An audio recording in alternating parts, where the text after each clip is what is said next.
Indian premier league 2026 mini వేలానికి సమయం దగ్గర పడుతోంది. 2025 డిసెంబర్ 16న అబుదాబిలోని ఎతిహాద్ అరీనాలో ఈ ఆక్షన్ జరుగుతుంది. ఏకంగా 1155 మంది క్రికెటర్లు వేలానికి తమ పేర్లను నమోదు చేసుకున్నారు.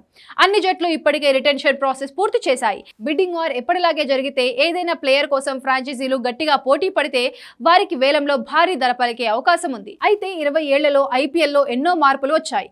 ప్లేయర్ల ధరలు కూడా ఒక రేంజ్ లో పెరిగాయి. మొదటి కొన్ని సీజన్లలో క్రికెటర్లు అందుకున్న మొత్తానికి ప్రస్తుత ధరలకు మధ్య చాలా పెద్ద తేడా ఉంది. ఐపీఎల్ 2026 మినీ వేలం త్వరలో జరుగుతున్న నేపథ్యంలో ప్రతి సీజన్లో అత్యంత ఖరీదైన క్రికెటర్ల లిస్టు గురించి ఒకసారి గుర్తు చేసుకుందాం. ఐపీఎల్ మొదటి సీజన్ 2008లో జరిగింది. అప్పట్లో ఎంఎస్ ధోని 9.5 కోట్లతో అత్యంత ఖరీదైన క్రికెటర్గా చెన్నై సూపర్ కింగ్స్ కు సొంతమయ్యాడు. 2009లో కేవిన్ పీటర్సన్, ఆండ్రూ ఫ్లింటాఫ్ ఇద్దరు 9.8 కోట్లకు అమ్ముడయ్యారు. 2010లో షేన్ బాండ్, కీరన్ పోలార్డ్ ఇద్దరు 4.8 కోట్లకు అమ్ముడై ఆ సీజన్లో అత్యంత ఖరీదైన ఆటగాళ్లుగా నిలిచారు. ఆ తర్వాత 2011లో గౌతమ్ గంభీర్ కేకేఆర్ తరపున ఏకంగా 14.9 కోట్లకు, 2012లో రవీంద్ర జడేజా సిఎస్కే తరపున 12.8 కోట్లకు అమ్ముడై ఆ సమయంలో రికార్డు సృష్టించాడు. 2013లో గ్లెన్ మ్యాక్స్వెల్ 6.3 కోట్లకు ముంబై ఇండియన్స్ జట్టులోకి చేరాడు.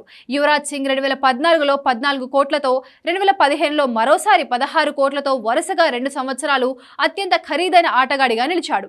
2016లో షేన్ వాట్సన్ 9.5 కోట్లకు ఆర్సీబీ జట్టులో చేరగా ఆ తర్వాత బెన్ స్టోక్స్ 2017లో 14.5 కోట్లకు, 2018లో 12.5 కోట్లకు అత్యధిక ధర పలికాడు. 2019లో జయదేవ్ ఉన్నద్గత్, వరుణ్ చక్రవర్తి ఇద్దరు 8.4 కోట్లతో అత్యంత ఖరీదైన ఆటగాళ్లుగా నిలిచారు.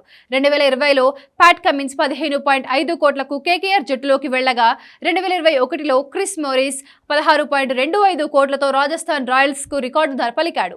ఇదిలా ఉంటే 2022లో ఇషాన్ కిషన్ 15.25 కోట్లకు ముంబైకి తిరిగి వచ్చాడు.